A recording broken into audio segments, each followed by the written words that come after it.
Share बाजार में रौनक की बात सामने आ रही है। सेंसेक्स में 200 अंकों की बढ़त, निफ्टी में 60 अंकों की बढ़त।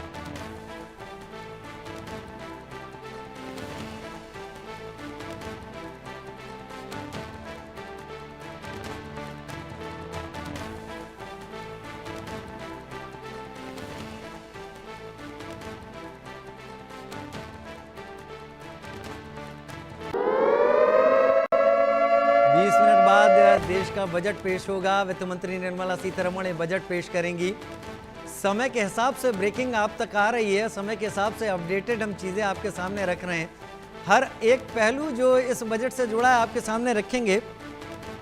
पीके गुप्ता जी, आप अपने सवाल जो मैं आपके सामने रख रहा था, लखपति होना बहुत बड़ी बात कही जाती थी। किशन मिश्रा कह रहे थे कि हर शहर के हिसाब से हम अलग अलग इस वक्त अपने कंजम्पशन को देखते हैं। क्या वाकई पूरा भारत आज के बजट को अलग अलग निगाह से देख रहा होगा? कोई छोटा शहर है वो अलग दायरे में जीता होगा, बड़ा शहर अलग दायरे में जीता होगा। इसको लेकर, बजट को लेकर कैसे एक तारतम्यता बनेगी? देखिए, ऐसा है कि हर एक आदमी की अपनी अपेक्षाएं होती हैं अपने जीवन से या समाज से या सरकारों से। तो निश्चित सी बात है कि जीरो का फ़र्क हो जाता है। गरीब आदमी चाहेगा कि भाई मेरी इनकम बढ़ जाए, या किसानों को जो 6,000 रुपये की निधि आ रही वो चाहेंगे कि 12,000 रुपये हो जाए, या कोई टैक्स पेयर है जो उसकी इनकम 10 लाख रुपये, वो चाहेगा कि मुझे थोड़ा और रिलीफ मिल जाए ताकि मैं कुछ सेविंग कर सकूं या बच्चों की पढ़ाई पे खर्च कर सकूं।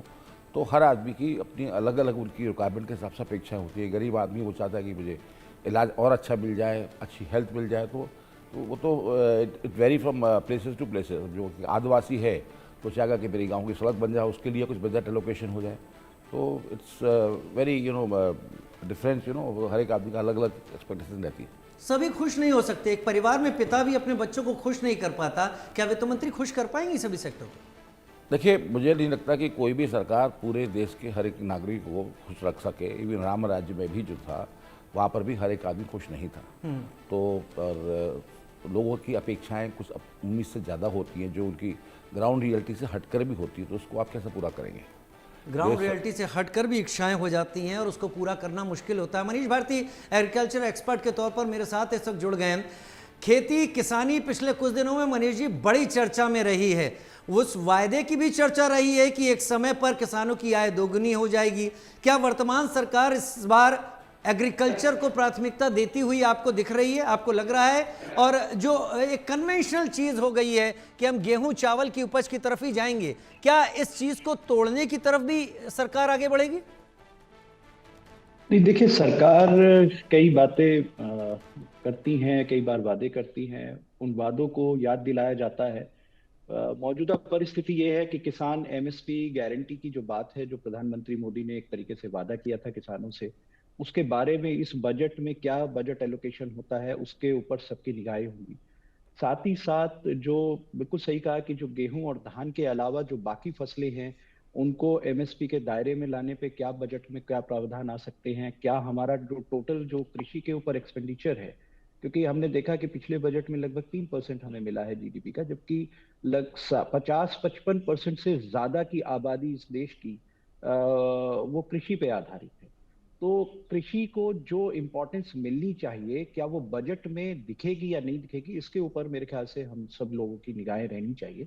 क्योंकि देश का अगर ग्रामीण समाज तरक्की करेगा तो ही देश तरक्की करेगा।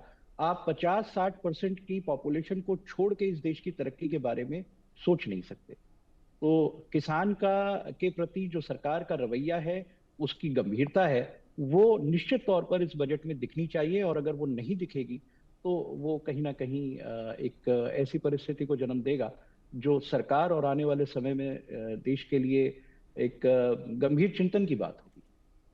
जी हाँ, गंभीर चिंतन की बात आप सही करें। एक छोटी सी बात और मेरे सामने रख दीजिए। कृषि क्षेत्र केवल किसानों तक जुड़ा नहीं है, ये इस पर आधारित इंडस्ट्रीज जो हैं, अब केवल गन्ना उपजाना बड़ी बात नहीं है, उसकी शक्कर बनती है तो एक अलग इंडस्ट्री हो जाती है। चावल की भी अलग अलग इंडस्ट्री है, अलग अलग नामों से हैं। ये इंडस्ट्री भी सरकार की तरफ देख रही होंगी? निश्चित तौर पर ये एक दूसरे के ऊपर डिपेंडेंट है और बगैर उनके आप समझिए कि हम लोगों का जीवन यापन संभव नहीं है। आप उस सिर्फ गन्ने को उगा के कुछ नहीं कर सकते अगर उसका खंडसारी उद्योग उसके साथ परस्पर नहीं चलेगा। आप सिर्फ गेहूं और धान को उगा के कुछ नहीं कर सकते जब तक फ्लोर मिल और बाकी की जो इंडस्ट्री है वो उसके साथ ना चले। लेकिन ये जो इसके अंदर जो एक तरीके से जो मेल जोल जो है, जी। जो एक बैलेंस बनाने की जो प्रक्रिया है, वही सरकार की जो समझदारी है उसे दर्शाती है। तो पूर्ववर्ती सरकारों ने भी किसानों के साथ कुछ बहुत अच्छा व्यवहार नहीं किया है। मौजूदा परिस्थिति में भी किसान खुश नहीं है, तभी हमने अब देखा कि इतना लंबा एक किसान आंदोलन चला। खुद प्रधानमंत्री मोदी ने किसानों से वादे करे, एमएसपी की गारंटी की बात हुई। जीएसटी बहुत बड़ा मुद्दा है आज की तारीख में किसानों के लिए, क्योंकि हम प्रोड्यूसर हैं, हम प्रोड्यूस करते हैं, ठीक। और ऐसे में उन जीएसटी हम पे जीएसटी नहीं है, हम पे टैक्स है एक तरीके से। मैं फिर आपकी इन चीज़ों को पीके गुप्ता जी के उस जवाब की तरफ ले जाना चाहूँगा जहां उन्होंने कहा था कि सबको खुश रखना किसी एक के लिए संभव नहीं होता। तो कौन खुश होता है, कौन थोड़ा सा नाराज होता है, वो अलग है। एक रिपोर्ट देख लेते हैं पहले। सबकी निगाहें बजट पर टिकी हुई हैं और आप यहाँ पर देख सकती हैं कि वित्त मंत्री निर्मला सीतारमण जो हैं यहाँ पर पहुँच चुके हैं संसद भवन। जो लाल रंग के जो है इनका जो कवर है उसमें जो है साफ तौर पर देख सकते हैं कि बजट टैब है। टैब में बजट का क्योंकि डिजिटल है और वित्त मंत्री निर्मला सीतारमण ने मधुबनी साड़ी पहनी है। यह साड़ी उन्हें बिहार में रहने वाली दुलारी देवी ने दी है, जो कि दुलारी देवी 2021 की पद्मश्री विजेता हैं। और सबकी निगाहें देख सकते हैं कि वित्त राज्य मंत्री पंकज चौधरी के साथ जो हैं और सबकी निगाहें इस बात पर टिकी हुई हैं कि आखिरकार आम आदमी, कामकाजी लोगों के लिए, साथ ही साथ मध्यम वर्ग, किसान, साथ ही साथ नौकरी पेशा लोगों के लिए इस जो लाल रंग का आप ये देख रहे हैं कवर, उसके अंदर जो है टैब है जिसमें पूरी बजट की आखिरकार निर्मला सीतारमण, क्योंकि सबसे जो है 8वीं बजट पेश करने वाली हैं थोड़ी देर में, क्योंकि इसके बाद यहाँ से अंदर संसद भवन जाएंगी, वहाँ पर केंद्रीय कैबिनेट की बैठक होगी और केंद्रीय कैबिनेट की बैठक में जो है अंतिम रूप से मुहर लगाया जाएगा। सबकी निगाहें इस बात पर टिकी हुई हैं कि आखिरकार किसान, आम आदमी के साथ साथ खास आदमी के लिए, युवा वर्ग के लिए क्या है इस बजट में। जिस तरह से सबकी इसको लेकर अपनी अपनी अपेक्षाएं हैं, तो सबसे महत्वपूर्ण बात एक बार फिर दिखाइए संसद का दृश्य। और सबसे जो 6 बड़े ऐलान हो सकते हैं, जिसमें एक्साइज ड्यूटी में कटौती से पेट्रोल और डीजल कीमतें घट सकती हैं। साथ ही साथ अगर बात करें इनकम टैक्स का, इनकम टैक्स में भी छूट की बात सामने आ रही है। अभी देखना होगा कि वित्त मंत्री क्या जो है अपने घोषणा करती हैं। साथ ही साथ किसानों को लेकर भी जो है कई बातें सामने आ रही हैं, किसानों को भी कई राहत मिल सकती है। राकेश कुमार सिंह, इंडिया न्यूज़, संसद भवन, दिल्ली। तो आज बजट पेश होने जा रहा है और मेरा शुरू से अंदाज़ा था, थोड़ा मैं अपनी चीज़ को सुधारूं अपने दर्शकों के सामने। मुझे लग रहा था कि आज मैंने ध्यान नहीं दिया, शेयर मार्केट बजट के दिन आज खुला हुआ है। 9 बजे से 3:30 बजे तक ट्रेडिंग चल रही है। और मैं यहाँ पर ये बात रखूँ कि सेंसेक्स करीब 220 पॉइंट इस वक्त ऊपर चल रहा है, निफ्टी करीब 73 पॉइंट ऊपर चल रहा है। पवन जी, क्या शेयर मार्केट बड़ी उम्मीद कर रहा है? पिछले कुछ दिनों से जो तबाही मची, लोगों के पोर्टफोलियोज रेड में आ गए, वो लोग आज ऐसा लग रहा है कि हरा रंग देखकर खुश हो रहे होंगे। पवन जी, देखिए फंडामेंटल्स पे जाइए राजीव। मार्केट में यहाँ से एफआईआई निकले हुए हैं। मार्केट से रिलेटेड बात करेंगे तो रुपये की हालत अच्छी नहीं है। मैं नहीं कहूँगा कि ख़राब है, पर अच्छी नहीं है, उस पर बात करिए। बाजार में जो एफआईआईज निकल गए हैं जिसकी वजह से बाजार डाउन है, क्या वो वापस लौटेंगे? उनको वापस लौटने के लिए लॉन्ग टर्म और मिड टर्म और जो इमीडिएट टर्म है उसमें क्या उनके लिए अट्रैक्शंस दिख रहे हैं? इन्वेस्टर्स को कैसा रिटर्न होगा? कौन से सेक्टर में सरकार कुछ अगर उस सेक्टर के लिए करती है तो उस सेक्टर के जो स्पेसिफिक शेयर्स हैं वो क्या बेहतर करेंगे? इन्वेस्टर्स का रिटर्न बेहतर होगा? मैं दोबारा से रुपये पे आता हूँ। रुपये की हालत अभी देखिएगा तो आप एशिया की जितनी इकोनॉमी है उसमें रुपये की हालत सबसे ख़राब है। ये कैसे सुधरेगा? हमारा रिटर्न कैसे बेहतर होगा? हमारा एक्सपोर्ट्स कैसा रहेगा? ये सब अब जब तक एक्सपोर्ट्स को नहीं हम बढ़ाएंगे, हमें लगता है कि अगर रुपये को सुधारना है तो उसमें जो लॉन्ग टर्म जो इन्वेस्टमेंट हमारा होगा वो एक्सपोर्ट को हम कैसे बढ़ाएंगे। सो मेरे ख्याल से बाजार कई चीज़ों पे डिपेंड करता है। आप मार्केट में कुछ अनाउंस कर देंगे तो 2 सेक्टर्स इधर उठ जाएंगे, 2 सेक्टर उधर गिर जाएंगे, लेकिन उससे आप एक लॉन्ग टर्म में ग्रोथ फ्यूल कर सकने की आप में क्षमता होनी चाहिए। मेरे ख्याल से वो ज़्यादा होना चाहिए। पता है हम क्या करते हैं, हम ना हम टैक्स पे आ जाते हैं, हम उसके बाद आ जाते हैं कि आम आदमी को क्या मिला, और उसके बाद हम आ जाते हैं मध्यम वर्ग को क्या मिला। पर इसी से हम घूम रहे हैं। मैं तो 28 साल हो गए बजट कवर करते करते राजीव, मैं ये देख रहा हूं कि हम इसी के इर्द गिर्द रहते हैं। ना आम आदमी को कुछ मिलता है, ना मध्यम वर्ग को कुछ मिलता है। आप जब रिच आदमी से बात करेंगे, जो इंडस्ट्री से बात करेंगे, उनका अपना रोना है। तो मैं कह रहा हूं इसको बैलेंस, काम इकोनॉमी के लिए करिए, आप सेगमेंट के लिए काम नहीं करिए, अपने आप सेगमेंट वाले खुश हो जाएंगे, मेरा ये मानना है। जी, आप एकदम सही बात कह रहे हैं, और यही बात मैं भी सोच रहा था कि हम हर बार इनकम टैक्स के इर्द गिर्द लाकर बजट को क्यों ले आते हैं। मैं और भी सवाल है मेरे पास जो आपके सामने लाऊंगा, लेकिन 10 मिनट बचे हैं, अब सिर्फ 10 मिनट। उसके बाद मुझे लगता है अपने सबके मोबाइल ऑन हो जाएंगे। शायद आज से 10 साल पहले हम ये बोलते थे कि टीवी सेट्स ऑन हो जाएंगे, अब मोबाइल ऑन हो जाएंगे। वित्त मंत्री निर्मला सीतारमण 10 मिनट में बजट पेश करने जा रही हैं। और जैसा पवन जी कह रहे थे कि एक्सपोर्ट को लेकर क्या होगा, रॉबर्ट वाड्रा कांग्रेस से जुड़े और एक अहम शख्सियत कांग्रेस परिवार की, क्या कहना है उनका सुन लेते हैं। कह रहे हैं कि जो अपनी प्रार्थना करना चाह रहा है, घूम जाना चाह रहा है, वैसे ही महंगाई इतनी है और अब उन्होंने यहाँ रेट भी बढ़ गए हैं।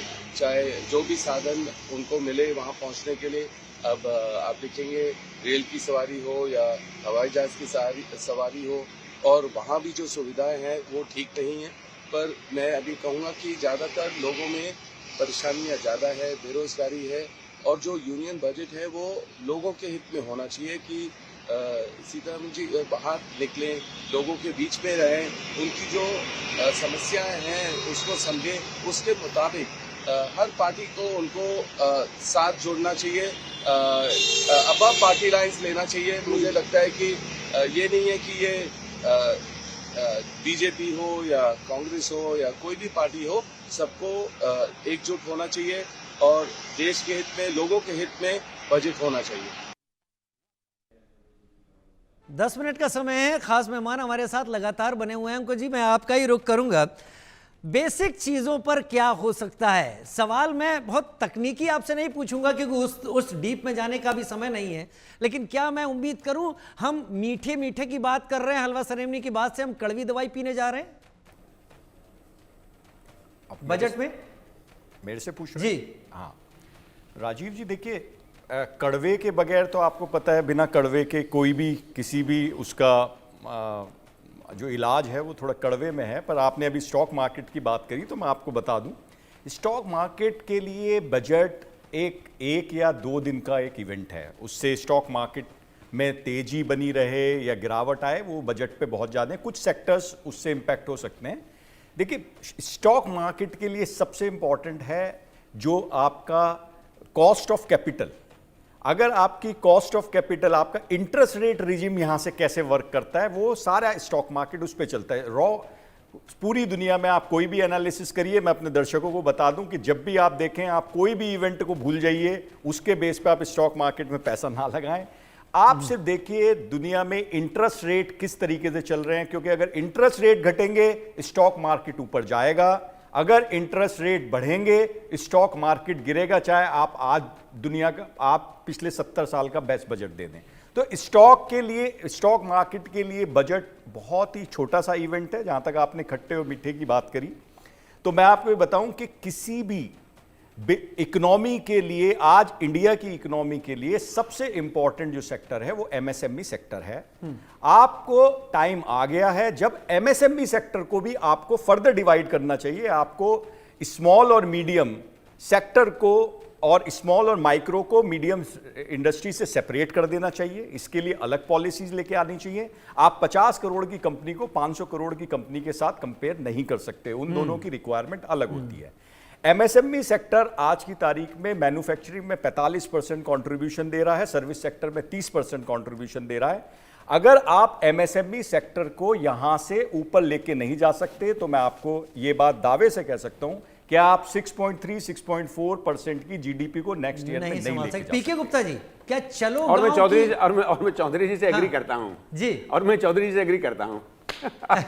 पीके गुप्ता जी, क्या चलो गांव की ओर जो अभी हमारी बातचीत में निकल कर आ रहा था, क्या अब वही नारा हो सकता है कि ये जो एमएसएमई में भी जो एक बाइफर्केशन की बात कही कि जो नीच छोटे हैं जो बड़े हैं, तो गांव तक ले जाएं उस इकोनॉमी को, वहां से कस्टमर्स और वहां से प्रोडक्ट उस सब पर आगे बढ़ेगी सरकार?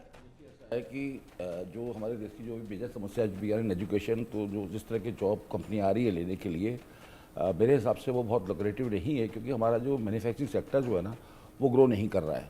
और दूसरी बात क्या कि creation of job is getting very high. पहले एक स्मॉल इंडस्ट्री लगती थी, उसने 50 लाख रुपए लगाए तो कम से कम 500 लोगों को जॉब दे रहा था वो। आज वही इंडस्ट्री एलजी लगाता है तो वो 5,000 करोड़ लगाएगा, लेकिन जॉब क्रिएशन की कॉस्ट जो है वो 1 करोड़ पर जॉब होगी। ये भी आप समेट दें, क्योंकि आप एजुकेशन से आ रहे हैं, एजुकेशन सेक्टर के लिए क्या उम्मीद है? तो सेक्टर के लिए भी प्रधानमंत्री का विजन है कि भाई 2035 तक हम जो है ना अपना जो जीआर है, ग्रॉस इन्वेस्टमेंट रेशियो जो है ना हायर एजुकेशन वो 50% कर दें, जो मुझे लगता नहीं है कि अभी जो करेंट। ठीक है,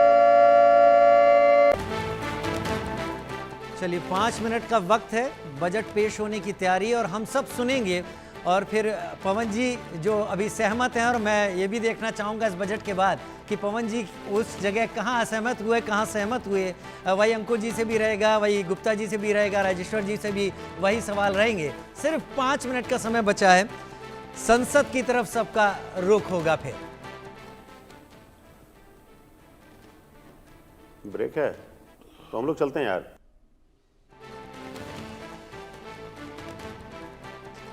छोटे से ब्रेक की तरफ अब हम इन्हीं तस्वीरों के साथ आगे बढ़ेंगे।